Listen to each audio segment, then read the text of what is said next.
इस प्रकार गोस्वामी तुलसीदास जी पत्नी के कहने के बाद आ गए और महाराज राम नाम में मन लगाने लगे। ऐसा नहीं कि पहली बार में मन लग जाता है, ऐसा नहीं, लेकिन महाराज करत करत अभ्यास के जड़मती होत सुजान करना।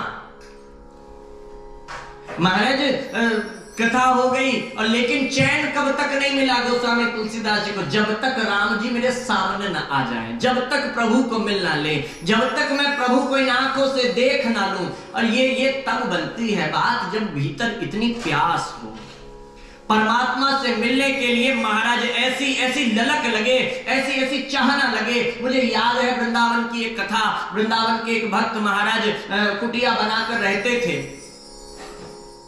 एक पुत्री एक बेटी उनके पास रहती थी, वो उनकी सेवा करती थी। पत्नी चली गई थी, परमात्मा का भजन करते थे। महाराज घर के अंदर महाराज कुछ नहीं, न बैठने को दरी, न बड़ा सिंहासन, न कुछ। कहते हैं कि राजा अकबर को एक बार किसी ने कहा कि जब मन घबराने लगे, जब मन परेशान हो जाए, जीवन में कोई मार्ग न नजर आए, तब एक काम करो कि किसी संत की शरण में चले जाओ। तो राजा अकबर को जब ये पता लगा, किसी ने कहा, तो राजा अकबर खोजते खोजते वृंदावन में पधारे। किसी ने बताया वही बड़े सिद्ध महात्मा हैं, उनके पास जाइए। वहां पहुंचे, किवाड़ खटखटाया, बाबा के ध्यान में बैठे थे और महाराज ऐसे सिद्ध महात्मा कि उनके सम्मुख साक्षात भगवान आते थे, ठाकुर जी आते थे। जाने क्या लोग थे, कैसे लोग थे, हल्की सी आवाज कम करो मास्टर से। जाने क्या लोग थे, कैसे लोग थे, जिंदगी छोड़ दी बंदगी के लिए। एक हम हैं मगर यही अफसोस है कि बंदगी छोड़ दी जिंदगी के लिए। सामने साक्षात ठाकुर जी बैठे और ठाकुर जी को अपने हाथ से भोग खिलाते थे। आज महाराज ने जब भोग सामने रखा, ठाकुर जी को बुलाया, ठाकुर जी आके बैठे। इतने में राजा अकबर ने गेट खटखटाया, ठक ठक आवाज सुनी और महाराज महात्मा तो ठाकुर जी के प्रेम में थे और ठाकुर जी उठकर भाग गए। महात्मा जी कहने लगे, बोले पता नहीं आया तो था, लाला कुछ कह भी रहा था, लेकिन पता नहीं क्या कह रहा था, एकदम भाग गया। बेटी ने कहा, पिताजी कोई किवाड़ पे आया है, किवाड़ खटखटा रहा है। बोले लाली कोई ठाकुर आया तो था, कुछ कह रहा था, अब पता नहीं क्यों एकदम भाग गया, पता नहीं क्या हो गया। वो अपने उसी भाव में। बेटी ने कहा, पिताजी कोई गेट खटखटा रहा है। पिताजी ने कहा, बेटी वो आया तो था, ठाकुर बैठा था सामने, मैं खिला ही रहा था, कुछ कह रहा था, पता नहीं एकदम भाग गया, पता नहीं क्या हुआ, क्या हो गया। बेटी ने किवाड़ खोला तो देखा सामने राजा अकबर खड़े थे। अकबर सामने राजा अकबर खड़े थे। आहा,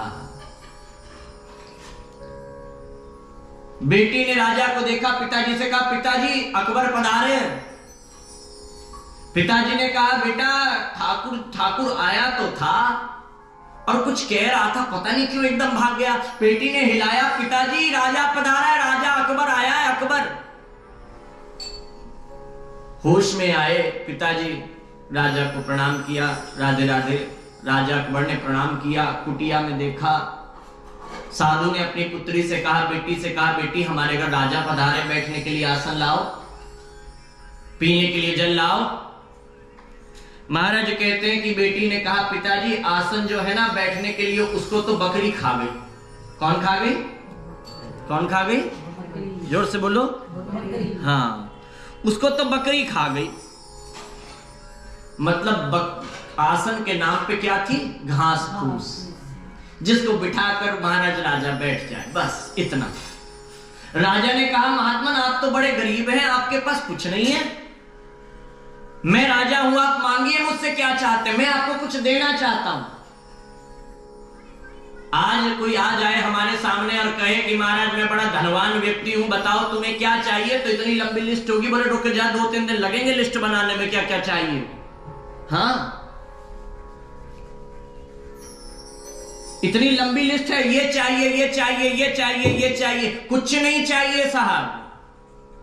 उन्होंने कहा, बोले महाराज मेरे को बताओ आपको क्या क्या चाहिए, मैं आपको कुछ देना चाहता हूं। महात्मा जी ने कहा, नहीं महाराज मुझे कुछ नहीं चाहिए। बोले नहीं महाराज मैं आपको दूंगा, बताओ आपको क्या चाहिए। महात्मा जी ने कहा, बोले राजन मेरी बात का गुस्सा तो करना मत, मैं आपसे नाराज नहीं हूं, लेकिन आप मुझसे कह रहे हैं कि आप मुझे देंगे ही देंगे, कुछ देना ही चाहते हैं, तो मैं आपसे कुछ मांगूंगा, आप नाराज मत होइएगा। दे पाएंगे? बोले हाँ दूंगा।